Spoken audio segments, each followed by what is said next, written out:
attorneys to render opinions in the topic of broken chain of title, notary fraud, and fraud regarding foreclosure documents such as assignment deed of trust, substitution of trustee, notice of sale, or notice of trustee sale documents in Arizona.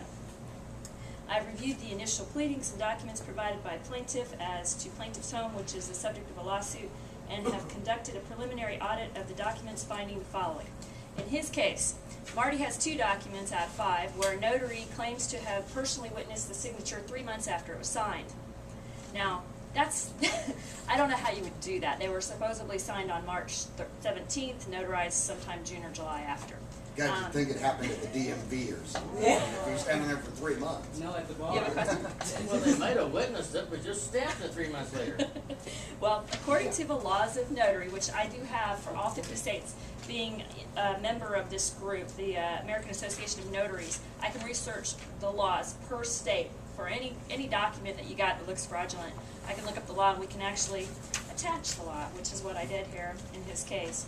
So, Exhibit 1 for him of my affidavit is the Texas laws regarding notaries. And I think it's on page 4. It says... Boy, she just bitch slapped you, Monroe. Well, it was a question. I wasn't making a statement. It has prohibited acts, one of which is you're not prohibited to, you cannot sign a document without, or you cannot notarize a document without the signer being in the notary's presence at the time of the notarization. So the fact that the person signed it 3 months before it was notarized, I don't think it was personally witnessed. So I can attest to that in an affidavit pursuant to my knowledge of these laws and my supposed expertise. Anyway, so in an affidavit, my understanding of that is this stands as fact and law, and unless somebody wants to rebut it, and I don't know how they're going to rebut this affidavit, because it just pretty much just spells out exactly the documents, what was fraudulent about them in my opinion, and my opinion's my opinion, it's an affidavit. You had a question, please? And just to, so you understand something she said, an affidavit stands as fact and law in the case unless rebutted by another affidavit. In other words, they can say, no, she's wrong, that doesn't count. Somebody else has to sign under penalty of perjury for her affidavit stands. Sweet. So one of them goes to jail, right? It would be nice. The last thing I just want to tell you, I'm not afraid to go to court and sit up on that witness stand and attest to what I wrote in the affidavit. You know, they may try to tear me up, my credentials and this and that. I haven't been, you know, this abstractor for long. But I do have knowledge. I mean, I've been in the industry of real estate. I've looked at tons of title searches. I've done lots and lots of contracts, Chuck knows. And, you know, I mean, I do have some type of knowledge that I can do the best I can for you, and I'd be willing to go and attest to this if you get, you know, if you need me as an expert in your case. So I'll pass these around, and somebody can keep them. I don't care. Somebody can keep them? Yeah, let them go around the room, and there's two. You know, there are situations where my expertise, I'm not going to be able to find the type of stuff that Horner finds. His was easy. He didn't have a Horner document yet, so luckily I was able to find just massive fraud. But if I hadn't been, it would have been difficult for me to put forth an affidavit that I felt comfortable about naming all these things like Horner does. But what I believe I could do is, since Horner will not do an affidavit, I think I could attest to what he has come up with in your report as far as the foreclosure documents, and I could say that I reviewed his report and I reviewed the documents in question, and I have the same findings, and here's my affidavit as such. Well, and there's verification, affidavit of verification. She can look at what an expert witness says. She can say, I verify that what he claims is true and correct as her affidavit. Then what he puts in stands. She would be the one that would go to court and testify. It's perfectly legal. So now we got a way to get Horner's document in the court and somebody to testify so that the bank can get it out. Can you elaborate as to what we talked about Tuesday and how important that is? I thought I just did. I know, but I mean, they can't rebut it. Once we have two people, it's unrefutable, and they can't argue the point. Well, even with that, just the affidavit. Remember, if it's Horner's document, she's verifying and testing to the fact that document is correct as she knows it. So if Horner won't take the stand, she has an affidavit in there, she can take the stand. But to fight it, see, they can fight Horner's document. He won't do an affidavit. If there's no affidavit, they can rebut it without an affidavit. She puts the document, she gives it an affidavit. Now they'd have to put an affidavit in to rebut her affidavit to rebut the document, therefore the document stands. Did you want me to explain it again, or No. should I go through it one more time? No, that's, Well, the point I was gonna make is, even if she examines, Horner's document and cannot verify it 100%, she could attest to the fact that she can verify. Exactly. Right. That's the only thing she can Because verify. on She'd have to Mark's, list. there's a couple things that are questionable, and he wouldn't want those put in an affidavit, right? Right. John, plus like, if she gets qualified as an expert, that sets a precedence.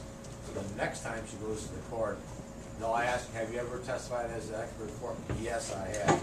Well, you know, it's hard to argue, hard to get her discharged or dismissed as an expert.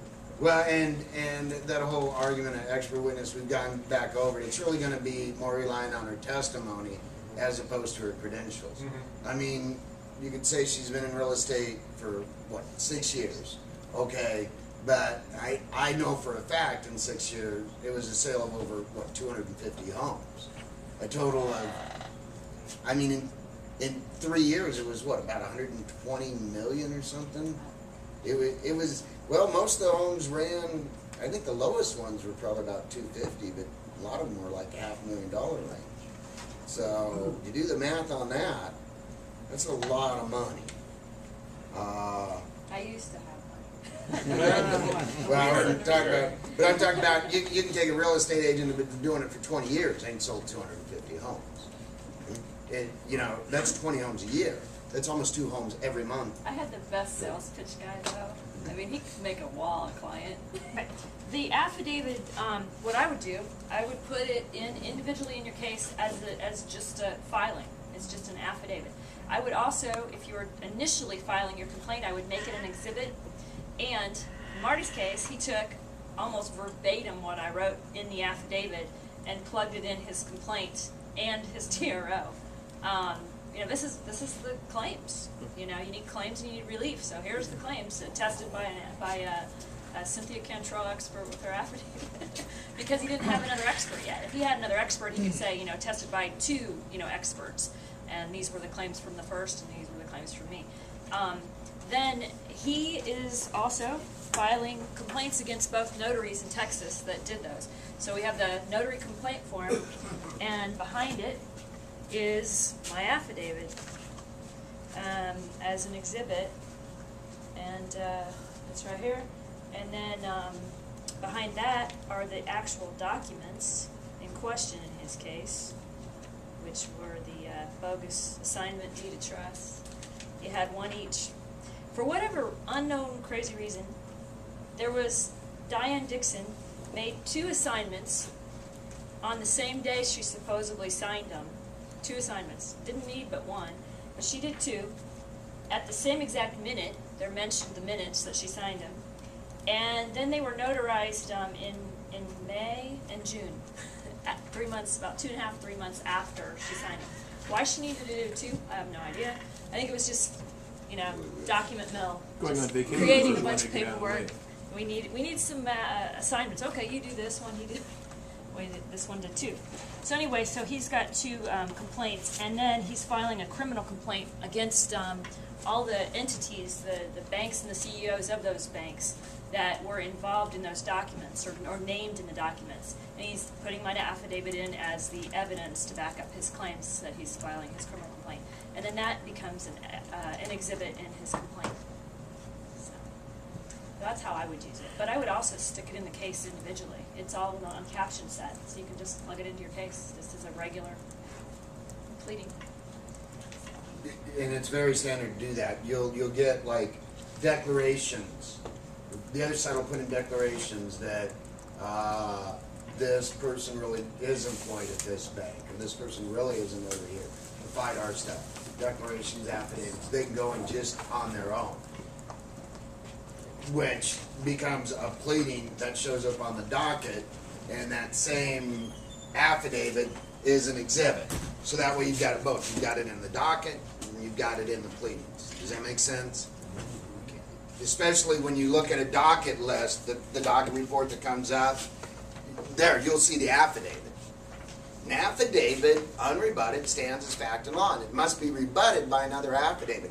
They will come through and say, well, we rebut this, or this affidavit is incorrect, but they got to be real careful, because an affidavit, if it's false, is perjury.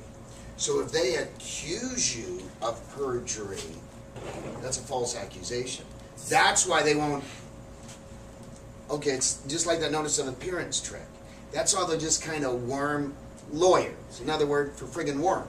So they just kind of worm their way in there, but they won't really say you're committing perjury into that.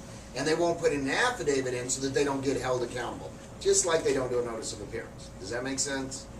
But that means it's no good. Then you just come back and say, you better not friggin' do that one again.